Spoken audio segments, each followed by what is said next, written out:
During the sessions, Rick happened across a poem Anthony had written. Put to music, it would become a Chili Peppers classic. I'd gone to Anthony's house to discuss lyrics with him, and he was showing me his notebooks of different lyrics he had written, and I found Under the Bridge and asked, what's this? I was thinking about my past because I hadn't done drugs for a few years, and kind of reflecting on all the damage I had done and all the people that I had tortured emotionally. And so I wrote this poem.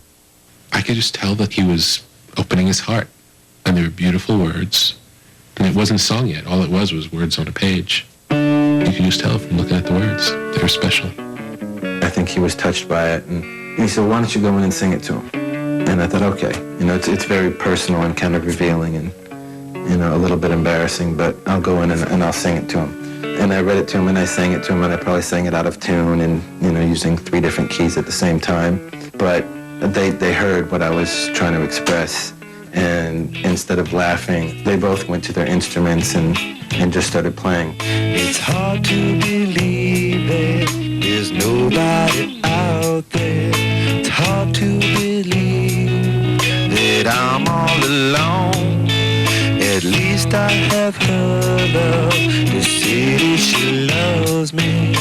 Lonely as I am, together we cry. Released in October '91, Blood Sugar Sex Magik would go on to sell more than 8 million copies. It was truly a landmark album. And to support it, the band embarked on a marathon world tour. The Red Hot Chili Peppers were now playing stadiums with passionate fans.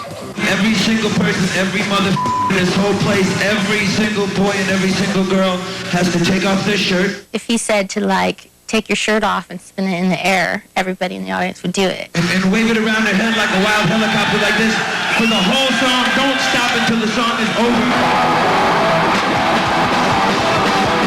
To me, that was like, wow, how does he get everyone to listen to him,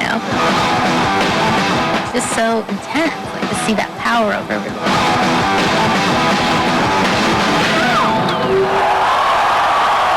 The Chili Peppers were red hot, but not everyone was embracing their new fame.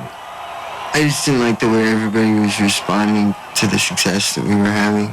I was confused myself about how to deal with it, as everybody was. As the tour wore on, John grew increasingly disenchanted and distanced himself from the rest of the band. John was just up there like he didn't give about anything, And you can't be in a group and not care. It's going to show. And it did. A lot of the shows were terrible. You can only enjoy it for so much when the band isn't talking, Me and Anthony basically toured together for a year without really talking at all, and things got worse and worse. Then on May 7th, 1992, tensions between the band and John Frusciante came to a head. Just hours before a concert at one of Japan's largest arenas, John told the band he was quitting the Chili Peppers. I remember calling our tour manager at the venue and just say, I just got in, how's everything going? And he said, well, it's not going really well. John won't go on stage. I mean, what do you mean won't go on stage? He quit. I said, he quit. He said, he quit. I said, he don't quit. Tell him to get his ass on the stage. I said, I'll be right there. The band convinced John to play that evening, but by the following morning, he was gone. The Chili Peppers returned home and regrouped, but they weren't idle for long.